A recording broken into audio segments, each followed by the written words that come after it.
ನಮಸ್ಕಾರ ಸ್ನೇಹಿತರೆ, ಅಮೋಘ ವರ್ಷ ಕೋಚಿಂಗ್ ಸೆಂಟರ್ ಯೂಟ್ಯೂಬ್ ಚಾನಲ್ಗೆ ನಿಮಗೆಲ್ಲ ಸ್ವಾಗತ. ಇವತ್ತಿನ ಪ್ರಮುಖವಾದಂತಹ ಕರೆಂಟ್ ಅಫೇರ್ಸ್ ಟಾಪಿಕ್ಗಳನ್ನು ಡಿಸ್ಕಸ್ ಮಾಡೋಣ. ಡಿಸ್ಕಷನ್ನನ್ನು ಪ್ರಾರಂಭ ಮಾಡೋದಕ್ಕಿಂತ ಮುಂಚೆ ಕಳೆದ ಸೆಷನ್ನಲ್ಲಿ ಕೇಳಲಾದಂತಹ ಪ್ರಶ್ನೆಯ ಸರಿಯಾದ ಉತ್ತರವನ್ನು ಮೊದಲು ತಿಳಿದುಕೊಳ್ಳೋಣ. ಈ ಭಾರತೀಯ ರೈಲ್ವೇದಿಂದ ಅನುಷ್ಠಾನಗೊಳ್ಳುತ್ತಿರುವಂತಹ ಕವಚ್ ಅನ್ನುವ ವ್ಯವಸ್ಥೆಯ ಮುಖ್ಯ ಉದ್ದೇಶ ಏನು ಅಂತ ಪ್ರಶ್ನೆಯನ್ನು ಕೇಳಲಾಗಿತ್ತು. ಆಪ್ಷನ್ಗಳಲ್ಲಿ 4 ಆಪ್ಷನ್ಗಳನ್ನು ಸ್ಟೇಟ್ಮೆಂಟ್ ರೂಪದಲ್ಲಿ ಓದಿದ್ವಿ. ಸೊ ಅದೇ ರೀತಿಯಾಗಿ ಸರಿಯಾದ ಆನ್ಸರ್ ಏನು ಅಂತಂದರೆ ಆಪ್ಷನ್ 4, ಈ ಕವಚ್ ಅನ್ನುವ ವ್ಯವಸ್ಥೆ ಮುಖ್ಯವಾಗಿ ಆಟೋಮ್ಯಾಟೆಡ್ ರೈಲ್ವೆ ಪ್ರೊಟೆಕ್ಷನ್ ಸಿಸ್ಟಮ್ ಅಂತ ಇದನ್ನು ಗುರುತಿಸಲಾಗ್ತಾ ಇದೆ. ಸ್ವಯಂಚಾಲಿತ ರೈಲು ಸಂರಕ್ಷಣಾ ವ್ಯವಸ್ಥೆ ಅಂತ ಈ ಒಂದು ಕವಚ್ ಅನ್ನುವ ಸಿಸ್ಟಮನ್ನು ಇಂಡಿಯನ್ ರೈಲ್ವೆಯಿಂದ ಡೆವಲಪ್ ಮಾಡಲಾಗಿದೆ. ಮುಖ್ಯವಾಗಿ ಈ 2 ರೈಲ್ವೆಗಳು ಪರಸ್ಪರ ಡಿಕ್ಕಿ ಹೊಡೆಯುವಂತಹ, ಕೊಲಿಷನ್ ಆಗುವಂತಹ ಸಾಧ್ಯತೆಗಳನ್ನು ಅವಾಯ್ಡ್ ಮಾಡುವಂತಹ ಅಥವಾ ತಪ್ಪಿಸುವಂತಹ ಉದ್ದೇಶದಿಂದ ಈ ಕವಚ್ ಅನ್ನುವ ಒಂದು ಅಲ್ಟ್ರಾ ಟೆಕ್ನಾಲಜಿ ಸಿಸ್ಟಮ್ ಅನ್ನು ಭಾರತೀಯ ರೈಲ್ವೆಯಿಂದ ಡೆವಲಪ್ ಮಾಡಲಾಗಿದೆ. ಟ್ರೈನ್ ಕೊಲ್ಯೂಷನ್ ಅವಾಯ್ಡೆನ್ಸ್ ಸಿಸ್ಟಮ್ ಅಥವಾ ಸ್ಥಳೀಯವಾಗಿ ಡೆವಲಪ್ ಮಾಡಲಾದಂತಹ ಈ ಒಂದು ಕವಚ್ ಅನ್ನುವ ವ್ಯವಸ್ಥೆಯನ್ನು ಮುಖ್ಯವಾಗಿ ಸ್ವಯಂಚಾಲಿತ ರೈಲ್ವೆ ಸಂರಕ್ಷಣಾ ವ್ಯವಸ್ಥೆಯಾಗಿ ಅಭಿವೃದ್ಧಿಪಡಿಸಲಾಗಿದೆ. ಸೊ ಇದರ ಮುಖ್ಯ ಕಾರ್ಯವೈಖರಿಯನ್ನು ತಿಳ್ಕೊಳ್ಳೋದಾದರೆ, ರೈಲುಗಳು ತಮ್ಮ ಬ್ರೇಕ್ಗಳನ್ನು ನಿಯಂತ್ರಣ ಮಾಡುವಂತಹ ವ್ಯವಸ್ಥೆ ಮತ್ತು ಚಾಲಕರನ್ನು ಎಚ್ಚರಿಸುವಂತಹ ಒಂದು ಅಲ್ಟ್ರಾ ಹೈ ರೇಡಿಯೋ ತರಂಗಾಂತರಗಳನ್ನು ಬಳಸಿಕೊಂಡು ಸಿಗ್ನಲ್ ಪ್ರೊವೈಡ್ ಮಾಡುವಂತಹ ಒಂದು ವ್ಯವಸ್ಥೆಯನ್ನು ಈ ಕವಚ್ ಅನ್ನುವ ವ್ಯವಸ್ಥೆಯಲ್ಲಿ ಮಾಡಲಾಗಿದೆ. ಇದರಿಂದ ಈ ಒಂದು ಸಿಗ್ನಲನ್ನು ಪಡೆದಂತಹ ಲೋಕೋ ಪೈಲಟ್ ಅಥವಾ ಈ ರೈಲ್ವೆ ಚಾಲಕರು ತಮ್ಮ ಕಡಿಮೆ ಗೋಚರತೆಯಲ್ಲಿ ಮತ್ತು ದಟ್ಟವಾದಂತಹ ಮಂಜಿನ ಸಮಯದಲ್ಲೂ ಕೂಡ ನಿಖರವಾಗಿ ಆ ಒಂದು ಪರಿಸ್ಥಿತಿಗಳನ್ನು ಅಂಡರ್ಸ್ಟ್ಯಾಂಡ್ ಮಾಡಿಕೊಳ್ಳುವಂತೆ, ತಿಳುವಳಿಕೆಯನ್ನು ಪಡೆದುಕೊಳ್ಳುವಂತೆ ಈ ಒಂದು ಕವಚ್ ಅನ್ನುವ ವ್ಯವಸ್ಥೆಯನ್ನು ಡೆವಲಪ್ ಮಾಡಲಾಗಿದೆ. So automated railway protection system ಅಂತ ಕರೆಕ್ಟಾಗಿ ಆನ್ಸರ್ ಮಾಡಿದಂತಹ ಎಲ್ಲ ಸ್ಟೂಡೆಂಟ್ಸ್ಗಳಿಗೆ ಕಾಂಗ್ರ್ಯಾಚುಲೇಷನ್ಸ್. ಇದೇ ರೀತಿ ಡಿಸ್ಕಷನ್ನಲ್ಲಿ ಭಾಗವಹಿಸ್ತಾರೆ. ನೆನ್ಪಿಟ್ಕೊಳ್ಳಿ, ಈ ಕವಚ್ ಅನ್ನುವ ವ್ಯವಸ್ಥೆ ಈ ರೈಲ್ವೆಗಳನ್ನು ಪರಸ್ಪರ ಡಿಕ್ಕಿ ಹೊಡೆಯುವಂತಹ ಸಾಧ್ಯತೆಗಳನ್ನು ತಪ್ಪಿಸುವಂತಹ ನಿಟ್ಟಿನಲ್ಲಿ ಆಟೋಮೆಟಿಕ್ ರೈಲ್ವೆ ಪ್ರೊಟೆಕ್ಷನ್ ಸಿಸ್ಟಮ್ ಆಗಿ ಈ ಕವಚ್ ಸಿಸ್ಟಮನ್ನು ಡೆವಲಪ್ ಮಾಡಲಾಗಿದೆ. ಇನ್ನು ಇವತ್ತಿನ ಪ್ರಶ್ನೆಯನ್ನು ನೋಡೋದಾದರೆ, ಭಾರತದಲ್ಲಿ ಯಾವ ದಿನವನ್ನು ರಾಷ್ಟ್ರೀಯ ರೈತ ದಿನವನ್ನಾಗಿ ಆಚರಿಸಲಾಗುತ್ತದೆ? ನ್ಯಾಷನಲ್ ಫಾರ್ಮರ್ಸ್ ಡೇ ಅನ್ನು ಯಾವ ದಿನದಂದು ಆಚರಿಸಲಾಗುತ್ತೆ ಅಂತ ಪ್ರಶ್ನೆ ಇದ್ದು, ಆಪ್ಷನ್ಗಳಲ್ಲಿ ಡಿಸೆಂಬರ್ 11, ನವೆಂಬರ್ 22, ಆಪ್ಷನ್ 3 ಡಿಸೆಂಬರ್ 23 ಅಥವಾ ಆಪ್ಷನ್ 4 ಜನವರಿ 13 ಅಂತ ಇದೆ. ನಿಮ್ಮ ಉತ್ತರಗಳನ್ನು ಕಮೆಂಟ್ ಬಾಕ್ಸ್ನಲ್ಲಿ ಕಮೆಂಟ್ ಮಾಡಿ. ಮುಂದಿನ ಸೆಷನ್ನಲ್ಲಿ ಈ ನ್ಯಾಷನಲ್ ಫಾರ್ಮರ್ಸ್ ಡೇ ಅನ್ನು ಯಾಕೆ ಆಚರಿಸಲಾಗುತ್ತೆ ಮತ್ತು ಯಾವ ದಿನದಂದು ಆಚರಿಸಲಾಗುತ್ತೆ, ಅದರ ಉದ್ದೇಶ ಏನು ಅಂತ ಡೀಟೇಲ್ ಆಗಿ ಡಿಸ್ಕಸ್ ಮಾಡೋಣ. ಇನ್ನು ಇವತ್ತಿನ ಆರ್ಟಿಕಲ್ಗೆ ಸಂಬಂಧಪಟ್ಟಂತಹ ಪ್ರಶ್ನೆಯನ್ನು ನೋಡೋದಾದರೆ, ಈ ಕೆಳಗಿನ ಯಾವ ರಾಜ್ಯದಲ್ಲಿ ಪನ್ನಾ ಹುಲಿ ಸಂರಕ್ಷಿತ ಪ್ರದೇಶ ಲೊಕೇಟ್ ಆಗಿದೆ ಅಂತ ಗುರುತಿಸಬೇಕಾಗಿದೆ. ಯಾವ ರಾಜ್ಯ ಅಂತ ತಿಳಿದುಕೊಳ್ಳೋಣ. Option 1 Madhya Pradesh, option 2 Uttarakhand, option 3 Rajasthan ಅಥವಾ ಆಪ್ಷನ್ 4 ಗುಜರಾತ್ ಅಂತ ಇದೆ. ಸರಿಯಾದ ಉತ್ತರ ಆಪ್ಷನ್ 1 ಮಧ್ಯಪ್ರದೇಶದಲ್ಲಿ ಈ ಪನ್ನಾ ಟೈಗರ್ ರಿಸರ್ವ್ ಅಥವಾ ಪನ್ನಾ ಹುಲಿ ಸಂರಕ್ಷಿತ ಪ್ರದೇಶ ಲೊಕೇಟ್ ಆಗಿದೆ. ಸೊ ಕಾಂಟೆಕ್ಸ್ಟನ್ನು ಮೊದಲಿಗೆ ಅರ್ಥ ಮಾಡ್ಕೊಳ್ಳೋದಾದರೆ, ಈ ಪನ್ನಾ ಟೈಗರ್ ರಿಸರ್ವ್ ರೀಸೆಂಟಾಗಿ ನ್ಯೂಸ್ನಲ್ಲಿತ್ತು. ಯಾಕೆ ಅಂತ ತಿಳ್ಕೊಳ್ಳೋದಾದರೆ, ದೇಶದಲ್ಲಿ ಮೊದಲ ಬಾರಿಗೆ ಈ 2 ನದಿಗಳನ್ನು ಜೋಡಿಸುವಂತಹ ಒಂದು ಕೇನ್ ಬೇಟ್ವಾ ಲಿಂಕ್ ಪ್ರಾಜೆಕ್ಟನ್ನು ಪ್ರಾರಂಭ ಮಾಡಲಾಗ್ತಾ ಇದೆ. ಅಂದರೆ ಕೇನ್ ಮತ್ತು ಬೇಟ್ವಾ ಈ 2 ನದಿಗಳನ್ನು ಜೋಡಣೆ ಮಾಡುವಂತಹ ಒಂದು ಮಹತ್ವಾಕಾಂಕ್ಷಿ ಯೋಜನೆಯನ್ನು ದೇಶದಲ್ಲಿ ಮಾಡಲಾಗ್ತಾ ಇದೆ ಕೇಂದ್ರ ಸರ್ಕಾರದಿಂದ. ಸೊ ಈ ಒಂದು ನಿಟ್ಟಿನಲ್ಲಿ ಈ ಕೇನ್ ಅನ್ನುವ ನದಿ ಹಾದು ಹೋಗುವಂತಹ ಪ್ರದೇಶವಾದಂತಹ ಈ ಪನ್ನಾ ಟೈಗರ್ ರಿಸರ್ವ್ ಅಥವಾ ಪನ್ನಾ ಹುಲಿ ಸಂರಕ್ಷಿತ ಪ್ರದೇಶದಲ್ಲಿ ಈ ವನ್ಯಜೀವಿಗಳಿಗೆ ಮತ್ತು ಜೀವ ವೈವಿಧ್ಯಕ್ಕೆ ಯಾವುದೇ ರೀತಿಯಾದಂತಹ ಹಾನಿಗಳನ್ನು ಉಂಟು ಮಾಡದಂತೆ ಅವುಗಳ ಒಂದು ಸಂರಕ್ಷಣೆಯ ಉದ್ದೇಶವನ್ನು ಇಟ್ಕೊಂಡು ಈ ಲ್ಯಾಂಡ್ಸ್ಕೇಪ್ ಮ್ಯಾನೇಜ್ಮೆಂಟ್ ಪ್ರಾಜೆಕ್ಟ್ ಅಥವಾ ಈ ಸಮಗ್ರ ಭೂದೃಶ್ಯ ನಿರ್ವಹಣಾ ಯೋಜನೆಯನ್ನು ಸಿದ್ಧಪಡಿಸಲಾಗ್ತಾ ಇದೆ ಈ ಪನ್ನಾ ಟೈಗರ್ ರಿಸರ್ವ್ನಲ್ಲಿ ಅಂತ ನ್ಯೂಸ್ನಲ್ಲಿ ಬಂದಿತ್ತು. ಸೊ ಹೀಗಾಗಿ ಈ ಪನ್ನಾ ಟೈಗರ್ ರಿಸರ್ವ್ ನ್ಯೂಸ್ನಲ್ಲಿರೋದ್ರಿಂದ ಇದಕ್ಕೆ ಸಂಬಂಧಪಟ್ಟಂತಹ exam point of view important ಮಾಹಿತಿಗಳನ್ನು ಈ ಒಂದು ಆರ್ಟಿಕಲ್ನಲ್ಲಿ ಡಿಸ್ಕಸ್ ಮಾಡೋಣ. ಮುಖ್ಯವಾಗಿ ಈ ಪನ್ನಾ ಟೈಗರ್ ರಿಸರ್ವ್ ಅಥವಾ ಈ ಪನ್ನಾ ಹುಲಿ ಸಂರಕ್ಷಿತ ಪ್ರದೇಶ ಎಲ್ಲಿ ಇದೆ ಅಂತ ಲೊಕೇಶನನ್ನು ತಿಳ್ಕೊಳ್ಳೋದಾದರೆ, ಮಧ್ಯಪ್ರದೇಶದ ವಿಂಧ್ಯ ಪರ್ವತ ಬೆಟ್ಟಗಳಲ್ಲಿ ನೆಲೆಗೊಂಡಿರುವಂತಹ ಪ್ರಮುಖವಾದಂತಹ ಕ್ರೂಷಿಯಲ್ ಹುಲಿ ಆವಾಸ ಸ್ಥಾನ, ನಿರ್ಣಾಯಕ ಹುಲಿ ಆವಾಸ ಸ್ಥಾನ ಈ ಪನ್ನಾ ಟೈಗರ್ ರಿಸರ್ವ್ ಆಗಿದೆ. ನೆನ್ಪಿಟ್ಕೊಳ್ಳಿ, ಈ ಪನ್ನಾ ಹುಲಿ ಸಂರಕ್ಷಿತ ಪ್ರದೇಶ ಎಲ್ಲಿದೆ ಅಂತಂದರೆ ಮಧ್ಯಪ್ರದೇಶದಲ್ಲಿದೆ. ಸೊ ಮುಖ್ಯವಾಗಿ ಒಣ ಎಲೆ ಉದುರುವಂತಹ ಕಾಡುಗಳನ್ನು ಹೊಂದಿದಂತಹ ಅಂದರೆ ಡ್ರೈ ಡೆಸಿಡ್ಯೂಯಸ್ ಫಾರೆಸ್ಟ್ಗಳನ್ನು ಮತ್ತು ಹುಲ್ಲುಗಾವಲನ್ನು ಹೊಂದಿದಂತಹ ಈ ಪನ್ನಾ ಟೈಗರ್ ರಿಸರ್ವ್ ದೇಶದಲ್ಲಿ ಸಾಕಷ್ಟು ಪ್ರಮಾಣದ ಅಥವಾ ಸಾಕಷ್ಟು ಸಂಖ್ಯೆಯ ಹುಲಿಗಳನ್ನು ಹೊಂದಿದಂತಹ ಪ್ರಮುಖವಾದಂತಹ ಹುಲಿ ಸಂರಕ್ಷಿತ ಪ್ರದೇಶವಾಗಿದೆ. ಸೊ ಇದೇ ಒಂದು ಪ್ರದೇಶದಲ್ಲಿ ಹಾದು ಹೋಗ್ತಾ ಇರುವಂತಹ ಈ ಕೇನ್ ಬೆಟ್ವಾ ಲಿಂಕ್ ಯೋಜನೆಯ ಕುರಿತಾದಂತಹ ಕೆಲವೊಂದಿಷ್ಟು ಮಾಹಿತಿಗಳನ್ನು ತಿಳ್ಕೊಳ್ಳೋದಾದರೆ, ಈ ಒಂದು ಇಮೇಜ್ನಲ್ಲಿ ಕೂಡ ನೋಡ್ಬೋದು ನೀವು ಯಾವ ರೀತಿಯಾಗಿ ಕೇನ್ ನದಿ ಮಧ್ಯಪ್ರದೇಶದಲ್ಲಿರುವಂತಹ ಈ ಪನ್ನಾ ಟೈಗರ್ ರಿಸರ್ವ್ ಮೂಲಕ ಹಾದು ಹೋಗ್ತಾ ಇದೆ ಅಂತ. ಸೊ ಹೀಗಾಗಿ ಈ ಪನ್ನಾ ಟೈಗರ್ ರಿಸರ್ವ್ ಬಗ್ಗೆ ಕೆಲವೊಂದಿಷ್ಟು ಪ್ರಮುಖ ಮಾಹಿತಿಗಳನ್ನು ನಾವು ತಿಳ್ಕೊಂಡ್ವಿ. ಅದೇ ರೀತಿಯಾಗಿ ಈ ಒಂದು ಕೇನ್ ಬೆಟ್ವಾ ಲಿಂಕ್ ಯೋಜನೆಯ ಕುರಿತಾದಂತಹ ಮಾಹಿತಿಗಳನ್ನು ತಿಳ್ಕೊಳ್ಳೋದಾದರೆ, ಮಧ್ಯಪ್ರದೇಶದ ಬುಂದೇಲ್ಖಂಡ್ ಅನ್ನುವ ಪ್ರದೇಶ ಭಾರತದಲ್ಲಿ ಅತ್ಯಂತ ಕೆಟ್ಟ ಬರ ಪೀಡಿತವಾದಂತಹ ಪ್ರದೇಶಗಳಲ್ಲಿ ಒಂದಾಗಿ ಗುರುತಿಸಿಕೊಳ್ಳುತ್ತದೆ. ಸೊ ಹೀಗಾಗಿ ಈ ಬುಂದೇಲ್ಖಂಡ್ ಅನ್ನುವ ಪ್ರದೇಶಕ್ಕೆ, ಮಧ್ಯಪ್ರದೇಶದಲ್ಲಿರುವಂತಹ ಈ ಬುಂದೇಲ್ಖಂಡ್ ಅನ್ನುವ ಪ್ರದೇಶಕ್ಕೆ ನೀರಾವರಿಯನ್ನು ಒದಗಿಸುವಂತಹ ಗುರಿಯನ್ನು ಇಟ್ಕೊಂಡು ಈ ಕೇನ್ ಮತ್ತು ಬೇಟ್ವಾ ನದಿಗಳನ್ನು ಜೋಡಣೆ ಮಾಡುವಂತಹ ಒಂದು ಯೋಜನೆಯನ್ನು ಕೇಂದ್ರ ಸರ್ಕಾರದಿಂದ ಕೈಗೊಳ್ಳಲಾಗ್ತಾ ಇದೆ. ಸೊ ಕಾಂಕ್ರೀಟ್ ಕಾಲುವೆಗಳ ಮೂಲಕ ಈ ಕೇನ್ ನದಿಯಿಂದ ಹೆಚ್ಚುವರಿಯಾದಂತಹ ನೀರನ್ನು ಬೇಟ್ವಾ ಜಲಾನಯನ ಪ್ರದೇಶಗಳಿಗೆ ಕನೆಕ್ಟ್ ಮಾಡುವುದರ ಮೂಲಕ ಈ ಬುಂದೇಲ್ಖಂಡ್ ಪ್ರದೇಶಕ್ಕೆ ನೀರಾವರಿಯನ್ನು ಒದಗಿಸಲಾಗ್ತಾ ಇದೆ. ಸೊ ಇದೇ ಒಂದು ಉದ್ದೇಶದಿಂದ ನದಿಗಳನ್ನು ಪರಸ್ಪರ ಸಂಪರ್ಕ ಮಾಡುವಂತಹ ರಾಷ್ಟ್ರದಲ್ಲೇ ಮೊದಲ ಬಾರಿಗೆ ಈ ರೀತಿಯಾದಂತಹ ಪ್ರಯತ್ನವನ್ನು ಕೇನ್ ಬೆಟ್ವಾ ಲಿಂಕ್ ಯೋಜನೆಯನ್ನು ಪ್ರಾರಂಭ ಮಾಡಲಾಗ್ತಾ ಇದೆ. ಸೊ ನೆನ್ಪಿಟ್ಕೊಳ್ಳಿ, ಕೇನ್ ಬೆಟ್ವಾ ಲಿಂಕ್, ಈ ಒಂದು ಇಮೇಜ್ನಲ್ಲಿ ಇದರ ಇನ್ಫಾರ್ಮೇಷನ್ ಅಥವಾ ಮ್ಯಾಪಿಂಗ್ ಲೊಕೇಶನನ್ನು ಕೂಡ ಎಕ್ಸಾಕ್ಟಾಗಿ ತಿಳಿದುಕೊಂಡು ಬಿಡೋಣ. ಸೊ ಈ ಮ್ಯಾಪ್ನಲ್ಲಿ ನೋಡುವ ಪ್ರಕಾರ ಈ ಕೇನ್ ಮತ್ತು ಬೇಟ್ವಾ ನದಿಗಳು, ಇದು ಬೇಟ್ವಾ ನದಿ ಮತ್ತು ಕೇನ್ ನದಿ, ಈ ಎರಡೂ ನದಿಗಳು ಕೂಡ ಯಮುನಾ ನದಿಯ ಪ್ರಮುಖವಾದಂತಹ ಉಪನದಿಗಳಾಗಿ ಗುರುತಿಸಿಕೊಳ್ಳುತ್ತವೆ. ಸೊ ಹೀಗಾಗಿ ಈ ಮಧ್ಯಪ್ರದೇಶದ ಬುಂದೇಲ್ಖಂಡ್ ಪ್ರದೇಶದಲ್ಲಿ ನೀರಾವರಿಯನ್ನು ಒದಗಿಸುವಂತಹ ಒಂದು ಉದ್ದೇಶದಿಂದ ಈ ಒಂದು ಇಮೇಜ್ನಲ್ಲಿ ನೋಡ್ಬೋದು, ಕೇನ್ ನದಿಯಿಂದ ಹೆಚ್ಚುವರಿಯಾದಂತಹ ನೀರನ್ನು ಈ ಕಾಂಕ್ರೀಟ್ ಕಾಲುವೆಗಳ ಮೂಲಕ ಬೇಟ್ವಾ ನದಿಗೆ ಕನೆಕ್ಟ್ ಮಾಡುವಂತಹ ಒಂದು ಯೋಜನೆ ಕೇನ್ ಬೇಟ್ವಾ ನದಿ ಜೋಡಣೆ ಯೋಜನೆಯಾಗಿದೆ. ಸೊ ಬುಂದೇಲ್ಖಂಡ್ ಯೋಜನೆ ಅಥವಾ ಬುಂದೇಲ್ಖಂಡ್ ನೀರಾವರಿ ಯೋಜನೆ ಅಂತ ಕೂಡ ಇದನ್ನ ನೀವು ಅರ್ಥ ಮಾಡ್ಕೋಬೋದು. ಇದರ ಲಿಂಕಿಂಗ್ ಯಾವ ರೀತಿಯಾಗಿ ಇರುತ್ತೆ ಅಂತ ಕೂಡ ಮ್ಯಾಪ್ನಿಂದ ನಾವು ಅಂಡರ್ಸ್ಟ್ಯಾಂಡ್ ಮಾಡ್ಕೊಂಡ್ವಿ. ಈ ಒಂದು ಇಮೇಜ್ನಲ್ಲಿ ನೋಡೋ ಪ್ರಕಾರ ಈ ಕೇನ್ ನದಿ ಪನ್ನಾ ಟೈಗರ್ ರಿಸರ್ವ್ ಮೂಲಕ ಹಾದು ಹೋಗ್ತಾ ಇರುವುದನ್ನು ಕೂಡ ನಾವು ಈ ಒಂದು ಲೊಕೇಶನ್ನಲ್ಲಿ ನೋಡ್ಬೋದಾಗಿದೆ. So that was about detailed information of Panna Tiger Reserve and Ken Betwa Link project. ಇನ್ನು ಮುಂದಿನ ಆರ್ಟಿಕಲ್ಗೆ ಸಂಬಂಧಪಟ್ಟಂತಹ ಪ್ರಶ್ನೆಯನ್ನು ನೋಡೋದಾದರೆ, ಈ ಕೆಳಗಿನ ಯಾವ ಸಂವಿಧಾನದ ತಿದ್ದುಪಡಿಯ ಅಡಿಯಲ್ಲಿ ಭಾರತದಲ್ಲಿ ಪಕ್ಷಾಂತರ ವಿರೋಧಿ ಕಾನೂನನ್ನು ಇಂಟ್ರಡ್ಯೂಸ್ ಮಾಡಲಾಯಿತು ಅಂತ ಪ್ರಶ್ನೆ ಇದೆ. ಆ್ಯಂಟಿ ಡಿಫೆಕ್ಷನ್ ಲಾ ಅಂತ ಕೂಡ ನಾವು ಅಂಡರ್ಸ್ಟ್ಯಾಂಡ್ ಮಾಡ್ಕೋಬೋದು.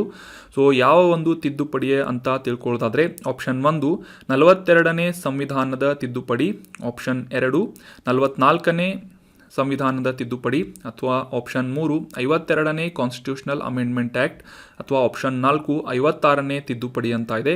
ಸರಿಯಾದ ಉತ್ತರ ಆಪ್ಷನ್ 3 52ನೇ ತಿದ್ದುಪಡಿಯ ಮೂಲಕ, ಅಂದರೆ ಸಂವಿಧಾನದ 52ನೇ ತಿದ್ದುಪಡಿಯ ಮೂಲಕ ಭಾರತದಲ್ಲಿ ಪಕ್ಷಾಂತರ ವಿರೋಧಿ ಕಾನೂನನ್ನು ಪರಿಚಯಪಡಿಸಲಾಯಿತು. ಸೊ ರೀಸೆಂಟಾಗಿ ಈ ಪಕ್ಷಾಂತರ ವಿರೋಧಿ ಕಾನೂನು ಅಥವಾ ಆ್ಯಂಟಿ ಡಿಫೆಕ್ಷನ್ ಆ್ಯಕ್ಟ್ ನ್ಯೂಸ್ನಲ್ಲಿ ಬಂದಿತ್ತು. ಯಾಕೆ ಅಂತ ಕಾಂಟೆಕ್ಸ್ಟನ್ನು ಅರ್ಥ ಮಾಡ್ಕೊಳ್ಳೋದಾದರೆ, ಇತ್ತೀಚೆಗೆ ಸುಪ್ರೀಂ ಕೋರ್ಟ್ನಿಂದ ಒಂದು ಸ್ಟೇಟ್ಮೆಂಟನ್ನು ಅಥವಾ ಆದೇಶವನ್ನು ನೀಡಲಾಗಿದೆ. ಇದರ ಪ್ರಕಾರ ಯಾವುದೇ ರೀತಿಯಾಗಿ ಈ ಪಕ್ಷಾಂತರ ನಿಷೇಧ ಕಾಯ್ದೆ ಅಡಿಯಲ್ಲಿ ಅನರ್ಹತೆಯನ್ನು ಅಥವಾ ಸಸ್ಪೆಂಡ್ ಆದಂತಹ ಶಾಸಕರು ಫ್ಲೋರ್ ಟೆಸ್ಟ್ನಲ್ಲಿ ಭಾಗವಹಿಸುವುದಕ್ಕೆ ಅವಕಾಶ ಮಾಡಿಕೊಡಬಾರದು ಅಂತ ಈ ಒಂದು ಸ್ಟೇಟ್ಮೆಂಟನ್ನು ಸುಪ್ರೀಂ ಕೋರ್ಟ್ನಿಂದ ಹೊರಡಿಸಲಾಗಿತ್ತು. ಸೊ ಹೀಗಾಗಿ ಈ ಆ್ಯಂಟಿ ಡಿಫೆಕ್ಷನ್ ಆ್ಯಕ್ಟ್ ನ್ಯೂಸ್ನಲ್ಲಿರೋದ್ರಿಂದ ಎಕ್ಸಾಮ್ ಪಾಯಿಂಟ್ ಆಫ್ ವ್ಯೂ ಇದು ಇಂಪಾರ್ಟೆಂಟ್ ಆಗುತ್ತೆ. ಸೊ ಇದಕ್ಕೆ ಸಂಬಂಧಪಟ್ಟಂತಹ ಕೆಲವೊಂದಿಷ್ಟು ಪ್ರಮುಖ ಮಾಹಿತಿಗಳನ್ನು ಈಗ ಡಿಸ್ಕಸ್ ಮಾಡೋಣ. 1985ರಲ್ಲಿ ಸಂವಿಧಾನದ 52ನೇ ತಿದ್ದುಪಡಿಯ ಮೂಲಕ ಭಾರತದಲ್ಲಿ ಮೊದಲ ಬಾರಿಗೆ ಈ ಆ್ಯಂಟಿ ಡಿಫೆಕ್ಷನ್ ಆ್ಯಕ್ಟ್ ಅಥವಾ ಪಕ್ಷಾಂತರ ವಿರೋಧಿ ಕಾನೂನನ್ನು ಜಾರಿಗೊಳಿಸಲಾಗಿತ್ತು. ಈ 52ನೇ ತಿದ್ದುಪಡಿಯ ಮುಖಾಂತರ ಸಂವಿಧಾನದಲ್ಲಿ 10ನೇ ಶೆಡ್ಯೂಲನ್ನು ಕೂಡ ಇಂಟ್ರಡ್ಯೂಸ್ ಮಾಡಲಾಯಿತು. ಅಲ್ಲಿಯವರೆಗೆ 9 ಶೆಡ್ಯೂಲನ್ನು ಹೊಂದಿದಂತಹ ಸಂವಿಧಾನದಲ್ಲಿ 10ನೇ ಶೆಡ್ಯೂಲನ್ನು ಮುಖ್ಯವಾಗಿ ಈ ಪಕ್ಷಾಂತರ ವಿರೋಧಿ ಕಾನೂನಿಗಾಗಿ ರಿಸರ್ವ್ ಮಾಡಲಾಯಿತು. ನೆನ್ಪಿಟ್ಕೊಳ್ಳಿ, ಭಾರತದ ಸಂವಿಧಾನದ 10ನೇ ಶೆಡ್ಯೂಲ್ ಅದರ ಬಗ್ಗೆ ಮಾಹಿತಿಯನ್ನು ನೀಡುತ್ತದೆ ಅಂತಂದರೆ ಮುಖ್ಯವಾಗಿ ಈ ಪಕ್ಷಾಂತರ ವಿರೋಧಿ ಕಾನೂನು ಅಥವಾ ಆಂಟಿ ಡಿಫೆಕ್ಷನ್ ಲಾ ಕುರಿತಾದಂತಹ ಮಾಹಿತಿಯನ್ನು ಈ 10ನೇ ಶೆಡ್ಯೂಲ್ ಹೊಂದಿದೆ. ಸೊ ಈ ಒಂದು ಶೆಡ್ಯೂಲ್ನಲ್ಲಿ ಅಂದರೆ ಈ ಒಂದು ಸಂಸತ್ತಿನ ಸದನದ ಯಾವುದೇ ಸದಸ್ಯರ ಮನವಿಯ ಆಧಾರದ ಮೇಲೆ ಅಂತಂದರೆ ಈ ಸದನದಲ್ಲಿರುವಂತಹ ಸದಸ್ಯರು ಈ ಅಧ್ಯಕ್ಷರಿಗೆ ಯಾವುದೇ ರೀತಿಯಾದಂತಹ ಮನವಿಯನ್ನು ಮಾಡುವುದರ ಮೂಲಕ ಯಾವುದೇ ಒಬ್ಬ ಶಾಸಕರನ್ನು ಪಕ್ಷಾಂತರ ಮಾಡುವಂತಹ ಅಥವಾ ಚಟುವಟಿಕೆಯಲ್ಲಿ ತೊಡಗಿದ ಆಧಾರದ ಮೇಲೆ ಅನರ್ಹಗೊಳಿಸುವಂತಹ ಒಂದು ಪ್ರಕ್ರಿಯೆಯನ್ನು ಪ್ರಾರಂಭ ಮಾಡುವಂತಹ ಸಾಕಷ್ಟು ಡಿಟೇಲ್ ಆದಂತಹ ಇನ್ಫಾರ್ಮೇಷನ್ಗಳನ್ನು ಈ 10ನೇ ಶೆಡ್ಯೂಲ್ನಲ್ಲಿ ಸಂವಿಧಾನದ 52ನೇ ತಿದ್ದುಪಡಿಯ ಮೂಲಕ ಇಂಟ್ರೊಡ್ಯೂಸ್ ಮಾಡಲಾಗಿದೆ.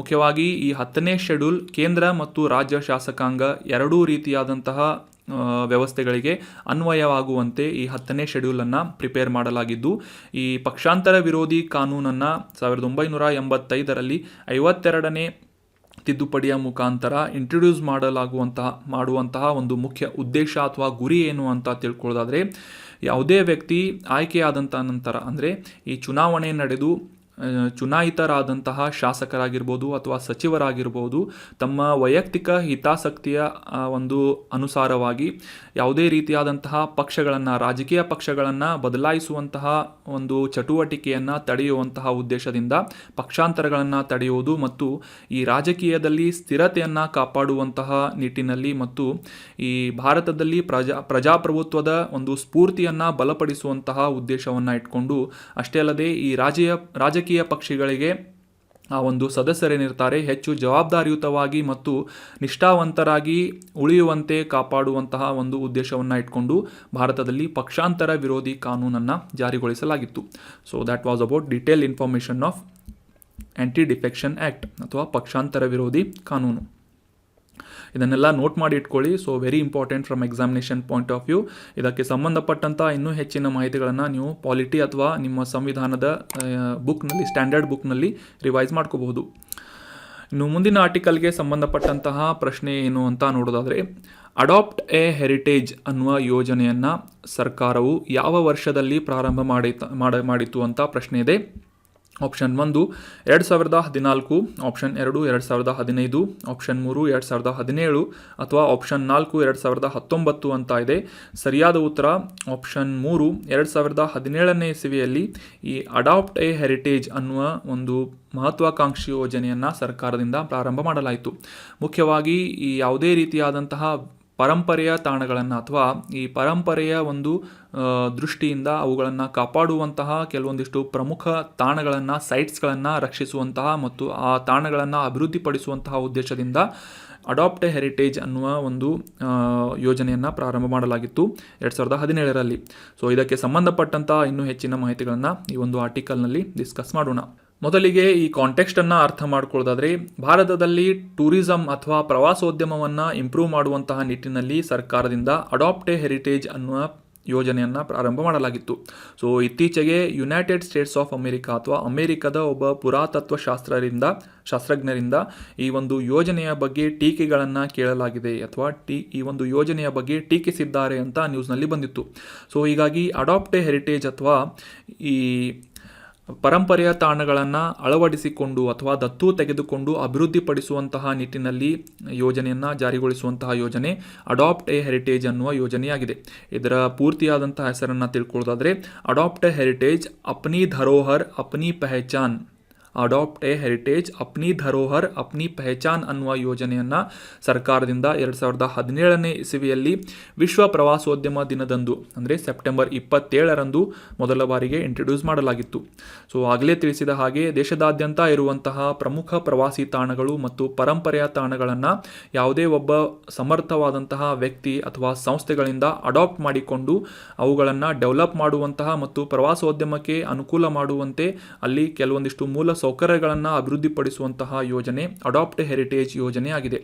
ಮುಖ್ಯವಾಗಿ ಕೇಂದ್ರ ಪ್ರವಾಸೋದ್ಯಮ ಸಚಿವಾಲಯ, ಸಂಸ್ಕೃತಿ ಸಚಿವಾಲಯ ಮತ್ತು ಭಾರತೀಯ ಪುರಾತತ್ವ ಸಮೀಕ್ಷೆ ಆರ್ಕಿಯೋಲಾಜಿಕಲ್ ಸರ್ವೆ ಆಫ್ ಇಂಡಿಯಾ ಈ 3 ಸಂಸ್ಥೆಗಳ ಸಹಯೋಗದಿಂದ ಪ್ರಾರಂಭವಾದಂತಹ ಯೋಜನೆ ಅಡಾಪ್ಟ್ ಹೆರಿಟೇಜ್ ಅನ್ನುವ ಯೋಜನೆಯಾಗಿದೆ. ಆಗಲೇ ತಿಳಿಸಿದ ಹಾಗೆ ಈ ಸಾರ್ವಜನಿಕ ವಲಯದ ಕಂಪನಿಗಳು ಖಾಸಗಿ ವಲಯಗಳು, ಕಾರ್ಪೊರೇಟ್ ನಾಗರಿಕರು, ನಾನ್ ಗೌರ್ಮೆಂಟ್ ಆರ್ಗನೈಸೇಷನ್ ಅಥವಾ NGOಗಳು, ಪ್ರಮುಖವಾದ ಸಮರ್ಥ ವ್ಯಕ್ತಿಗಳು ಮತ್ತು ಮಧ್ಯಸ್ಥಗಾರರನ್ನು ಒಳಗೊಂಡಂತೆ ಆ ಒಂದು ಪರಂಪರೆಯ ತಾಣಗಳನ್ನು ಅಥವಾ ಈ ಪ್ರವಾಸೋದ್ಯಮದ ತಾಣಗಳನ್ನು ಅಡಾಪ್ಟ್ ಮಾಡಿಕೊಂಡು ಅವುಗಳನ್ನು ಮೂಲಸೌಕರ್ಯಗಳನ್ನು ಮತ್ತು ಸುಧಾರಿತವಾದಂತಹ ಪ್ರವಾಸಿ ಸೌಕರ್ಯಗಳನ್ನು ಅಭಿವೃದ್ಧಿಪಡಿಸುವುದು, ನವೀಕರಿಸಬಹುದಾದಂತಹ ಕೆಲವೊಂದಿಷ್ಟು ಪ್ರಮುಖ ಕಾರ್ಯಗಳನ್ನು, ಚಟುವಟಿಕೆಗಳನ್ನು ನಡೆಸುವುದರ ಮೂಲಕ ಭಾರತದ ಪ್ರವಾಸೋದ್ಯಮವನ್ನು ಪ್ರೋತ್ಸಾಹಿಸುವಂತಹ ನಿಟ್ಟಿನಲ್ಲಿ ಸರ್ಕಾರದಿಂದ ಈ ಅಡಾಪ್ಟ್ ಹೆರಿಟೇಜ್ ಅನ್ನುವ ಯೋಜನೆಯನ್ನು ಪ್ರಾರಂಭ ಮಾಡಲಾಗಿತ್ತು. ಈ ರೀತಿಯಾಗಿ ಅಡಾಪ್ಟ್ ಮಾಡಿಕೊಂಡಂತಹ ಸಂಸ್ಥೆಗಳು ಅಥವಾ ವ್ಯಕ್ತಿಗಳನ್ನು ಸ್ಮಾರಕ ಮಿತ್ರ ಅಂತ ಗುರುತಿಸಲಾಗುತ್ತದೆ. ನೆನ್ಪಿಟ್ಕೊಳ್ಳಿ, ಸ್ಮಾರಕ ಮಿತ್ರ ಅಂದರೆ ಏನು ಅಂತಂದರೆ ಈ ಪರಂಪರೆಯ ತಾಣಗಳು ಅಥವಾ ಪ್ರವಾಸೋದ್ಯಮದ ತಾಣಗಳನ್ನು ಅಡಾಪ್ಟ್ ಮಾಡಿಕೊಂಡು ಅಥವಾ ದತ್ತು ತೆಗೆದುಕೊಂಡು ಅಲ್ಲಿ ಮೂಲಭೂತವಾದಂತಹ ಸುಧಾರಿತ ಪ್ರವಾಸಿ ಸೌಕರ್ಯಗಳನ್ನು ಡೆವಲಪ್ ಮಾಡುವಂತಹ ಉದ್ದೇಶದಿಂದ ಚಟುವಟಿಕೆಗಳನ್ನು ನಡೆಸಿ ಇಂಪ್ರೂವ್ಮೆಂಟನ್ನು ಮಾಡಿದಂತಹ ವ್ಯಕ್ತಿಗೆ ಅಥವಾ ಸಂಸ್ಥೆಗಳಿಗೆ ಸ್ಮಾರಕ ಮಿತ್ರ ಅಂತ ಕೇಂದ್ರ ಸರ್ಕಾರದಿಂದ ಗುರುತಿಸಲಾಗುತ್ತದೆ. ಸೊ ಇಂಪಾರ್ಟೆಂಟ್ ಏನು ಅಂತಂದರೆ ಯಾವ ಇಸ್ವಿಯಲ್ಲಿ ಈ ಅಡಾಪ್ಟ್ ಹೆರಿಟೇಜ್ ಅನ್ನುವ ಯೋಜನೆಯನ್ನು ಪ್ರಾರಂಭ ಮಾಡಲಾಗಿತ್ತು ಅಂತಂದರೆ 2017. ಮತ್ತು ಅದೇ ರೀತಿಯಾಗಿ ಇನ್ನೊಂದು ಫ್ಯಾಕ್ಟನ್ನು ಕೂಡ ನಾವು ಈ ಒಂದು ಆರ್ಟಿಕಲ್ನಲ್ಲಿ ಡಿಸ್ಕಸ್ ಮಾಡಿದ್ವಿ. ವಿಶ್ವ ಪ್ರವಾಸೋದ್ಯಮ ದಿನವನ್ನು ಸೆಪ್ಟೆಂಬರ್ 27 ಜಗತ್ತಿನಾದ್ಯಂತ ಆಚರಿಸಲಾಗುತ್ತದೆ ಅಂತ. ಮತ್ತು ಈ ಅಡಾಪ್ಟ್ ಹೆರಿಟೇಜ್ ಅನ್ನುವ ಯೋಜನೆಯ ಮುಖ್ಯ ಉದ್ದೇಶ ಏನು, ಯಾವ ಸಚಿವಾಲಯದ ಅಡಿಯಲ್ಲಿ ಈ ಒಂದು ಯೋಜನೆಯನ್ನು ಪ್ರಾರಂಭ ಮಾಡಲಾಗ್ತಾ ಇದೆ ಅಂತ ಕೂಡ ಡೀಟೇಲ್ ಆಗಿ ಡಿಸ್ಕಸ್ ಮಾಡಿದ್ವಿ. ಸೊ ಮುಂದಿನ ಆರ್ಟಿಕಲ್ಗೆ ಸಂಬಂಧಪಟ್ಟಂತಹ ಪ್ರಶ್ನೆಯನ್ನು ನೋಡೋಣ. ಪ್ರಶ್ನೆ: ಭಾರತದಲ್ಲಿ ಮಾಹಿತಿ ಹಕ್ಕು ಕಾಯ್ದೆ ಅಥವಾ ರೈಟ್ ಟು ಇನ್ಫಾರ್ಮೇಷನ್ ಆ್ಯಕ್ಟನ್ನು ಯಾವ ವರ್ಷದಲ್ಲಿ ಪರಿಚಯಪಡಿಸಲಾಯಿತು ಅಂತ ಪ್ರಶ್ನೆ ಇದೆ. ಆಪ್ಷನ್ಗಳಲ್ಲಿ 2002, ಆಪ್ಷನ್ 2 2005, ಆಪ್ಷನ್ 3 2009 ಅಥವಾ ಆಪ್ಷನ್ 4 2014 ಅಂತ ಇದೆ. ಸರಿಯಾದ ಉತ್ತರ ಆಪ್ಷನ್ 2 2005ನೇ ಇಸವಿಯಲ್ಲಿ ಈ ಭಾರತದಲ್ಲಿ ಮೊದಲ ಬಾರಿಗೆ ಮಾಹಿತಿ ಹಕ್ಕುಗಳ ಕಾಯ್ದೆಯನ್ನು ಅಥವಾ RTI ಆ್ಯಕ್ಟನ್ನು ಜಾರಿಗೊಳಿಸಲಾಗಿತ್ತು. Option 2 2005 is right answer. ಮೊದಲಿಗೆ ಕಾಂಟೆಕ್ಸ್ಟನ್ನು ಅರ್ಥ ಮಾಡ್ಕೊಳ್ಳೋದಾದರೆ, ಈ RTI ಆ್ಯಕ್ಟ್ನಲ್ಲಿ ಯಾವುದೇ ರೀತಿಯಾದಂತಹ ಸಹಕಾರಿ ಸಂಘಗಳು ಅಥವಾ ಕೋಆಪರೇಟಿವ್ ಸೊಸೈಟಿಗಳು ಈ ಒಂದು RTI ಆ್ಯಕ್ಟ್ನ ಅಡಿಯಲ್ಲಿ ಬರುವುದಿಲ್ಲ. ಅಂತಂದರೆ ಈ ಸಹಕಾರಿ ಸಂಘಗಳಿಗೆ RTI ಆ್ಯಕ್ಟ್ ಅನ್ವಯಿಸುವುದಿಲ್ಲ ಅಂತ ನಮ್ಮ ಮದ್ರಾಸ್ ಹೈಕೋರ್ಟ್ನಿಂದ ಒಂದು ಆದೇಶವನ್ನು ನೀಡಲಾಗಿದೆ. ಸೊ ಹೀಗಾಗಿ ಈ ರೈಟ್ ಟು ಇನ್ಫಾರ್ಮೇಷನ್ ಆ್ಯಕ್ಟ್ ಅಥವಾ ಮಾಹಿತಿ ಹಕ್ಕುಗಳ ಕಾಯ್ದೆಯ ಕುರಿತಾದಂತಹ ಕೆಲವೊಂದಿಷ್ಟು ಪ್ರಮುಖ ಮಾಹಿತಿಗಳನ್ನು ಈ ಒಂದು ಆರ್ಟಿಕಲ್ನಲ್ಲಿ ಡಿಸ್ಕಸ್ ಮಾಡೋಣ. ಮುಖ್ಯವಾಗಿ 2005ರಲ್ಲಿ ಜಾರಿಗೊಂಡಂತಹ ಮಾಹಿತಿ ಹಕ್ಕು ಕಾಯ್ದೆ, ಇದರ ಅಡಿಯಲ್ಲಿ ಈ ಸರ್ಕಾರಿ ಸಂಸ್ಥೆಗಳು ಮತ್ತು ಸರ್ಕಾರೇತರ ಪ್ರಮುಖವಾದಂತಹ ಕೆಲವೊಂದಿಷ್ಟು ಸಂಸ್ಥೆಗಳು ತಮ್ಮ ವಹಿವಾಟಿನ ಮಾಹಿತಿಗಳನ್ನು ಬಹಿರಂಗಪಡಿಸುವಂತಹ ನಿಟ್ಟಿನಲ್ಲಿ ಯಾವುದೇ ರೀತಿಯಾದಂತಹ ಭಾರತೀಯ ನಾಗರಿಕರಿಂದ ಆ ಒಂದು ಮಾಹಿತಿಯನ್ನು ಪಡೆದುಕೊಳ್ಳುವ ಒಂದು ಅವಕಾಶವನ್ನು ಮಾಡಿಕೊಡುವಂತಹ ಉದ್ದೇಶದಿಂದ ಈ ಮಾಹಿತಿ ಆಯೋಗದಿಂದ ಈ ಒಂದು 2005ರ ಮಾಹಿತಿ ಹಕ್ಕುಗಳ ಕಾಯ್ದೆಯನ್ನು ಜಾರಿಗೊಳಿಸಲಾಗಿತ್ತು. ಮುಖ್ಯವಾಗಿ ತಮಿಳುನಾಡಿನ ರಾಜ್ಯ ಮಾಹಿತಿ ಆಯೋಗದಿಂದ ಈ ಒಂದು ಸಹಕಾರಿ ಸಂಘಗಳಿಗೆ ಈ ಮಾಹಿತಿಯನ್ನು ಬಹಿರಂಗಪಡಿಸುವಂತೆ ರೀಸೆಂಟಾಗಿ ಒಂದು ಅಪೀಲನ್ನು ಮಾಡಲಾಗಿತ್ತು. ಆದರೆ ಆ ಸಹಕಾರಿ ಸಂಘಗಳು ಮದ್ರಾಸ್ ಹೈಕೋರ್ಟ್ಗೆ ಅಪೀಲನ್ನು ಮಾಡಿದ್ದರಿಂದ ಈ ಮದ್ರಾಸ್ ಹೈಕೋರ್ಟ್ ಪರಿಶೀಲನೆ ಮಾಡಿದ ನಂತರ, ಆ ಒಂದು ಕೇಸನ್ನು ಪರಿಶೀಲನೆ ಮಾಡಿದ ನಂತರ ಈ RTI ಆ್ಯಕ್ಟ್ ಸಹಕಾರಿ ಸಂಘಗಳಿಗೆ ಅಥವಾ ಕೋಆಪರೇಟಿವ್ ಸೊಸೈಟಿಗಳಿಗೆ ಅನ್ವಯಿಸುವುದಿಲ್ಲ ಅಂತ ಒಂದು ಆದೇಶವನ್ನು ಅಥವಾ ಒಂದು ಜಜ್ಮೆಂಟನ್ನು ನೀಡಿದೆ. ಸೊ ಹೀಗಾಗಿ ಈ ಒಂದು ಕಾಯ್ದೆಯ ಕುರಿತಾದಂಥ ಇನ್ನೂ ಹೆಚ್ಚಿನ ಮಾಹಿತಿಗಳನ್ನು ತಿಳಿದುಕೊಳ್ಳೋದಾದರೆ, ಮುಖ್ಯವಾಗಿ 2005ರಲ್ಲಿ ಜಾರಿಗೊಂಡಂತಹ ಈ ಒಂದು RTI ಆ್ಯಕ್ಟ್ನ ಮುಖ್ಯ ಉದ್ದೇಶ ಏನು ಅಂತಂದರೆ, ಭಾರತದ ಯಾವುದೇ ಒಬ್ಬ ನಾಗರಿಕರು ಈ ಒಂದು ಸರ್ಕಾರಿ ಮತ್ತು ಸರ್ಕಾರೇತರ ಸಂಸ್ಥೆಗಳಿಗೆ ಸಂಬಂಧಪಟ್ಟಂತಹ ವಹಿವಾಟಿನ ಅಥವಾ ಫಂಡಿಂಗ್ಸ್ಗಳ ಕುರಿತಾದಂತಹ ಮಾಹಿತಿಗಳನ್ನು ಪಡೆದುಕೊಳ್ಳುವಂತಹ ನಿಟ್ಟಿನಲ್ಲಿ ಮತ್ತು ಈ ಸರ್ಕಾರದ ಕೆಲಸದಲ್ಲಿ ಪಾರದರ್ಶಕತೆ ಮತ್ತು ಹೊಣೆಗಾರಿಕೆಯನ್ನು ಉತ್ತೇಜಿಸುವಂತಹ ಉದ್ದೇಶದಿಂದ 2005 ಜೂನ್ನಲ್ಲಿ ಈ ಮಾಹಿತಿ ಹಕ್ಕುಗಳ ಕಾಯ್ದೆಯನ್ನು ಜಾರಿಗೊಳಿಸಲಾಗಿತ್ತು ಸಂಸತ್ತಿನಿಂದ. ಸೊ ಯಾವ ಪ್ರಮುಖವಾದಂತಹ ಸಂಸ್ಥೆಗಳಿಗೆ ಈ RTI ಆ್ಯಕ್ಟ್ ಅಪ್ಲೈ ಆಗುತ್ತದೆ ಅಂತ, ಅನ್ವಯಿಸುತ್ತದೆ ಅಂತ ತಿಳ್ಕೊಳ್ಳೋದಾದರೆ, ಸಂವಿಧಾನದ ಅಡಿಯಲ್ಲಿ ಅಥವಾ ಇತರ ಯಾವುದೇ ರಾಜ್ಯ ಮತ್ತು ಕೇಂದ್ರ ಸ್ಟ್ಯಾಚ್ಯೂಗಳಲ್ಲಿ ಮೆನ್ಷನ್ ಮಾಡಲಾದಂತಹ ಸಂಸ್ಥೆಗಳಲ್ಲಿ ಈ ಒಂದು RTI ಆ್ಯಕ್ಟ್ ಅಪ್ಲೈ ಆಗುತ್ತದೆ. ಸೊ ಸೊ ಆ ಒಂದು ಸಂಸ್ಥೆಗಳಿಂದ ನಾಗರಿಕರು ಮಾಹಿತಿಗಳನ್ನು ಪಡೆದುಕೊಳ್ಳುವಂತಹ ಅವಕಾಶವನ್ನು ಈ ಕಾಯ್ದೆ ಮಾಡಿಕೊಡುತ್ತದೆ. ಅಷ್ಟೇ ಅಲ್ಲದೆ ಕೇಂದ್ರ, ರಾಜ್ಯ ಮತ್ತು ಸ್ಥಳೀಯ ಮಟ್ಟದ ಸಂಸ್ಥೆಗಳು, ರಾಷ್ಟ್ರಪತಿಗಳು, ಶಾಸಕಾಂಗ, ನ್ಯಾಯಾಂಗ ಮತ್ತು ಎಲ್ಲ ಸಂಬಂಧಿತವಾದಂತಹ ಸಚಿವಾಲಯಗಳ ಅಡಿಯಲ್ಲಿ ಅಥವಾ ಅದಕ್ಕೆ ಸಂಬಂಧಪಟ್ಟಂತಹ ಡಿಪಾರ್ಟ್ಮೆಂಟ್ಸ್ಗಳು, ಏಜೆನ್ಸಿಗಳು, ಈ ರೀತಿಯಾದಂತಹ ಎಲ್ಲ ಬಾಡೀಸ್ಗಳಲ್ಲಿ ಈ ಒಂದು ಮಾಹಿತಿಗಳನ್ನು ಅಪೀಲ್ ಮಾಡುವಂತಹ ಅವಕಾಶವನ್ನು ನಾಗರಿಕರಿಗೆ ಈ ಆ್ಯಕ್ಟ್ ಮಾಡಿಕೊಡುತ್ತದೆ. ಅಷ್ಟೇ ಅಲ್ಲದೆ ರಾಜ್ಯ ಮಾಲೀಕತ್ವ ಹೊಂದಿದಂತಹ ಸಂಸ್ಥೆಗಳು, ರಾಜ್ಯದಿಂದ ನಿಯಂತ್ರಣ ಹೊಂದಿದಂತಹ ಸಂಸ್ಥೆಗಳು ಮತ್ತು ಈ ರಾಜ್ಯಗಳಿಂದ ಗಣನೀಯವಾಗಿ ಹಣಕಾಸುಗಳನ್ನು ಅಥವಾ ಫಂಡಿಂಗನ್ನು ಪಡೆದುಕೊಳ್ಳುವಂತಹ ಸರ್ಕಾರದಿಂದ ನೇರವಾಗಿ ಅಥವಾ ಪರೋಕ್ಷವಾಗಿ ಈ ಫಂಡಿಂಗ್ಸ್ಗಳನ್ನು ಪಡೆದುಕೊಳ್ಳುವಂತಹ ಸರ್ಕಾರೇತರ ಸಂಸ್ಥೆಗಳು ಕೂಡ ಈ RTI ಆ್ಯಕ್ಟ್ನ ಅಡಿಯಲ್ಲಿ ಬರುತ್ತವೆ. ಅಷ್ಟೇ ಅಲ್ಲದೆ ಸರ್ಕಾರದಿಂದ ಹಣ ಪಡೆದುಕೊಳ್ಳುವಂತಹ ಖಾಸಗಿ ಸಂಸ್ಥೆಗಳು ಕೂಡ ಈ ಒಂದು RTI ಆ್ಯಕ್ಟ್ನಲ್ಲಿ ಬರುತ್ತವೆ. ಸೊ ಈ ಎಲ್ಲ ಸಂಸ್ಥೆಗಳಿಗೆ ಕೂಡ ಈ ಮಾಹಿತಿ ಹಕ್ಕುಗಳ ಕಾಯ್ದೆಯ ಅಡಿಯಲ್ಲಿ ನಾಗರಿಕರು ತಮ್ಮ ಆ ಒಂದು ಸಂಸ್ಥೆಗಳ ವಹಿವಾಟಿನ ಕುರಿತಾದಂತಹ ಮಾಹಿತಿಗಳನ್ನು ಪಡೆದುಕೊಳ್ಳುವುದಕ್ಕೆ ಈ ಒಂದು ಆ್ಯಕ್ಟ್ ಅವಕಾಶವನ್ನು ಮಾಡಿಕೊಡುತ್ತದೆ.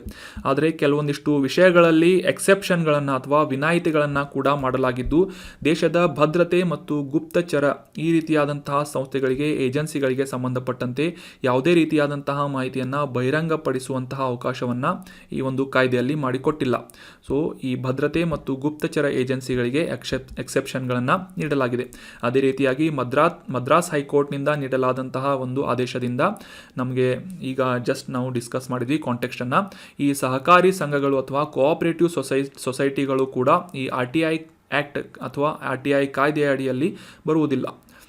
ಸಾಮಾನ್ಯವಾಗಿ ಈ ಪಬ್ಲಿಕ್ ಇನ್ಫಾರ್ಮೇಷನ್ ಆಫೀಸರ್ಸ್ಗಳು ಈ ಕಾಯ್ದೆಯ ಅಡಿಯಲ್ಲಿ 30 ದಿನಗಳವರೆಗೆ ಆ ನಾಗರಿಕರಿಂದ ಕೇಳಲಾದಂತಹ ಒಂದು ಮಾಹಿತಿಯನ್ನು ಒದಗಿಸಬೇಕಾದಂತಹ ಒಂದು ಬೈಂಡಿಂಗ್ಸ್ ಇರುತ್ತದೆ.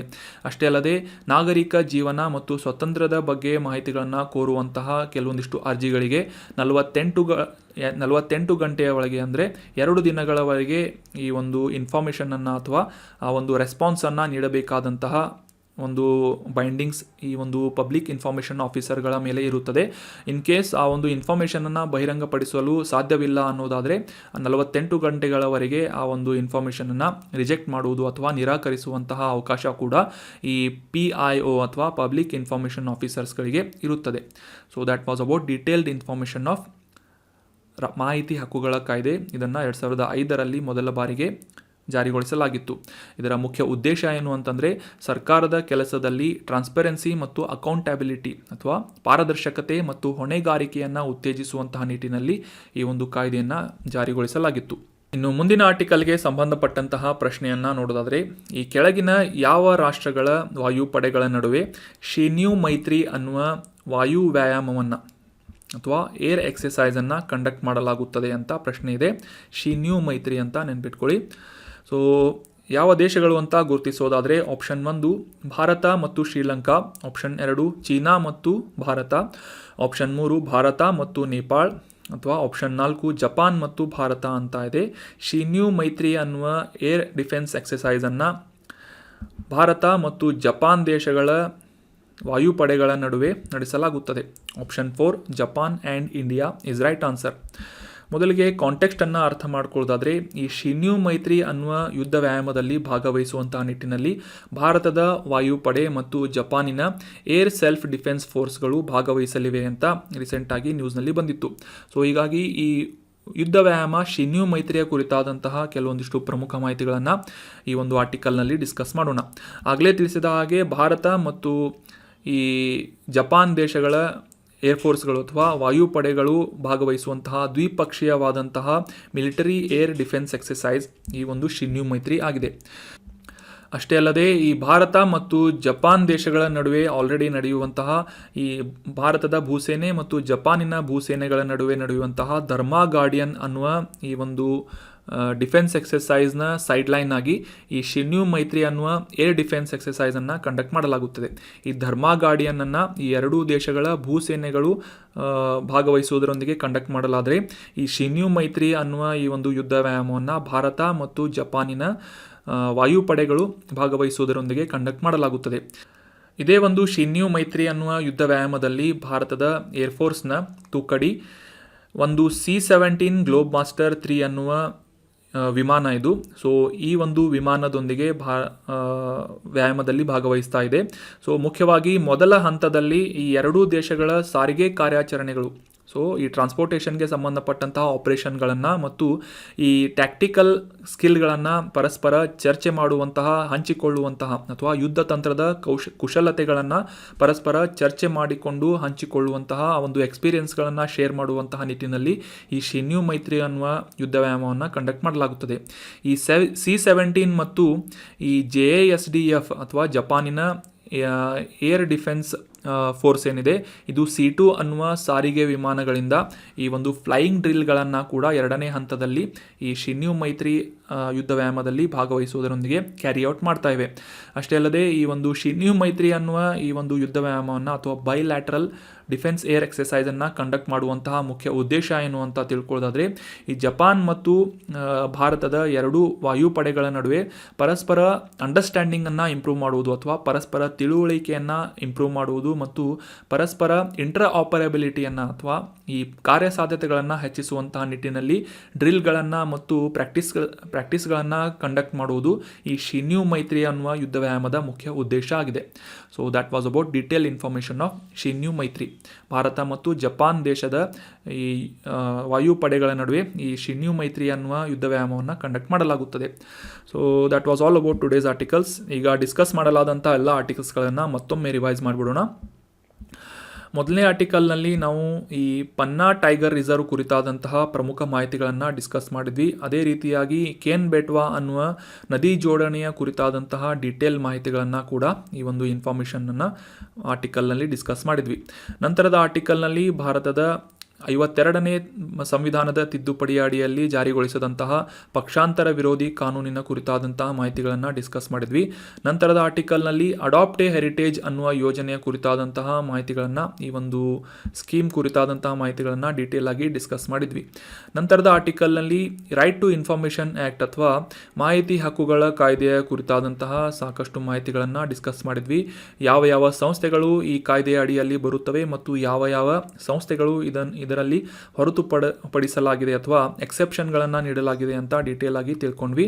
ನಂತರದ ಆರ್ಟಿಕಲ್ನಲ್ಲಿ ಈ ಭಾರತ ಮತ್ತು ಜಪಾನ್ ದೇಶದ ವಾಯುಪಡೆಗಳ ನಡುವೆ ನಡೆಯುವಂತಹ ಶಿನ್ಯು ಮೈತ್ರಿ ಅನ್ನುವ ಯುದ್ಧ ವ್ಯಾಯಾಮದ ಕುರಿತಾದಂತಹ ಡೀಟೇಲ್ ಇನ್ಫಾರ್ಮೇಷನ್ ಅನ್ನು ಡಿಸ್ಕಸ್ ಮಾಡಿದ್ವಿ. So that was all about today's articles. ಈ ಕಂಟೆಂಟನ್ನು ನಿಮ್ಮ ಎಲ್ಲ ಫ್ರೆಂಡ್ಸ್ಗಳ ಜೊತೆ ಶೇರ್ ಮಾಡಿ. Thank you so much for joining the discussion. Have an awesome day.